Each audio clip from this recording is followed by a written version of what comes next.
मानव बनना सीखना।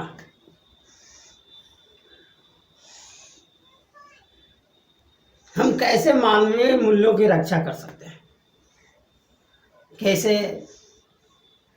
सर्वोच्च विचार से ओतप्रोत हो सकते हैं। वर्ल्ड कांग्रेस ऑफ फिलॉसफी जो पिचिंग में हुआ, उसका ये विषय था।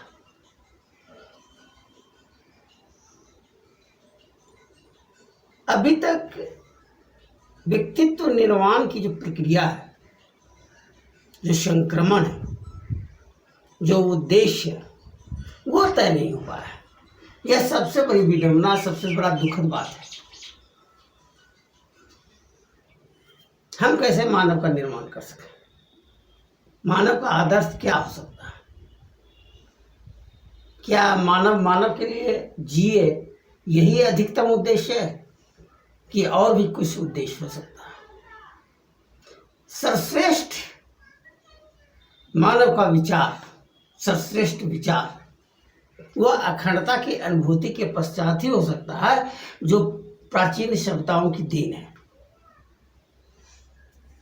सभ्यता के शुभारंभ के समय और सभ्यता के शुभारंभ के पहले भी अंतःविज्ञान यानी अखंडता की अनुभूति की अभिव्यक्ति मान उद्देश्य था। अखंडता की अनुभूति को प्राप्त करना सबसे बड़ा उद्देश्य था। लेकिन आज वो विषय छूट गया है।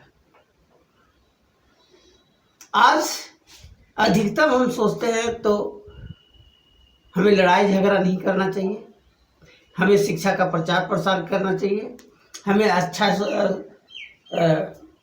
चिकित्सा सुविधा उपलब्ध होना चाहिए, हमारा जीवन स्तर ऊंचा होना चाहिए, हमारा भोजन वस्त्र और आवास की समस्या हल होनी चाहिए। इन विषयों के इर्द गिर्द हम विचार करते रहते हैं। सर्वश्रेष्ठ चिंतन हमारा क्या होना चाहिए, सर्वश्रेष्ठ हमारा उद्देश्य क्या होना चाहिए, अभी तक तय नहीं हो पाया। इस समय सबसे बड़ी समस्या है। फिलोसफर्स अपने ढंग से कल्पना करते हैं, अपने ढंग से राय देते हैं, लेकिन अखंडता की अनुभूति उनका विषय नहीं रहता। और जब तक अखंडता की अनुभूति तय नहीं करेगा, तब तक यह तय नहीं हो पाएगा कि मानव का सर्वश्रेष्ठ उद्देश्य क्या है, महान उद्देश्य क्या है।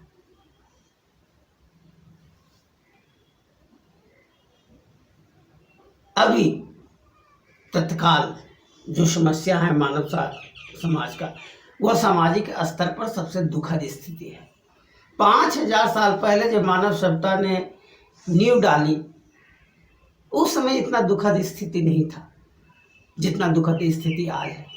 आज मानव समाज खंड खंड में बटा हुआ है, जाति के नाम पर बटा हुआ है, धर्म के नाम पर बटा हुआ है, राष्ट्र के नाम पर बटा हुआ है, और अन्य विषयों पर तो खंड खंड में बटा हुआ है। यह सबसे दुखद बात है। और यह तय नहीं कर पा रहा है, हमारे फिलोसफर्स के पास ये नीति नहीं है कि कैसे हम राष्ट्रवाद से मुक्त हो सके, कैसे हम जातिवाद से मुक्त हो सके, कैसे अन्य जो खंडित करने वाली विचारधारा है उससे कैसे मानव समाज मुक्त हो पाएगा, व्यक्ति कैसे मुक्त हो पाएगा, यह हम नहीं समझ पा रहे। सबसे दुखद बात, हम जिस परिवेश में रहते हैं उस परिवेश से संक्रमित हो जाते हैं। जिस धर्म में हम पैदा हुए हैं उस धर्म से संक्रमित हो जाते हैं और उस तरह की धर्मांधता हमें आ जाती है। जिस राष्ट्र में पैदा होते हैं राष्ट्रवादी विचारधारा हमारा घर कर जाता है और हम मानवीय सोच से दूर हो जाते हैं।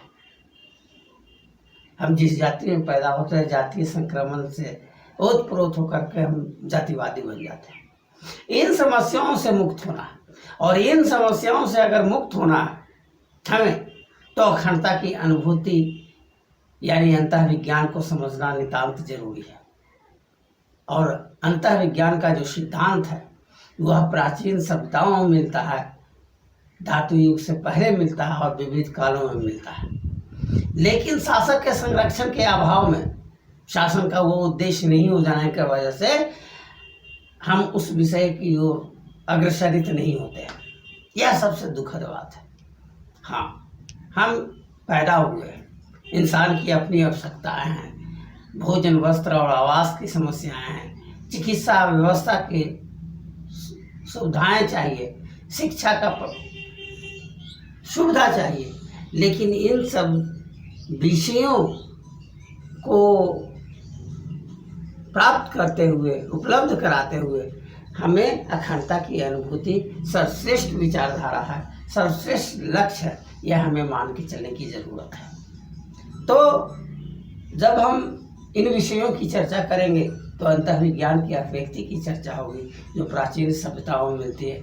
एक वास्ट विषय है, सबसे गंभीर विषय है, लेकिन अगर मानव बनना सीखना है तो अखंडता की अनुभूति प्राप्त व्यक्ति के मार्गदर्शन में ही सर्वश्रेष्ठ नीति तय हो सकता है, यह निश्चित है। और सर्वश्रेष्ठ उद्देश्य हो सकता है कार्यान्वित करने का, यह भी निश्चित है।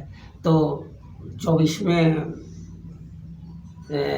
फिलोसफर सम्मेलन का जो पिचिंग में हुआ वह स्वागत योग्य है कि कम से कम दुनिया के फिलोसफर एक जगह बैठ करके मानव बनने का प्रयास तो कर रहे हैं, उसकी चर्चा सब कर रहे हैं।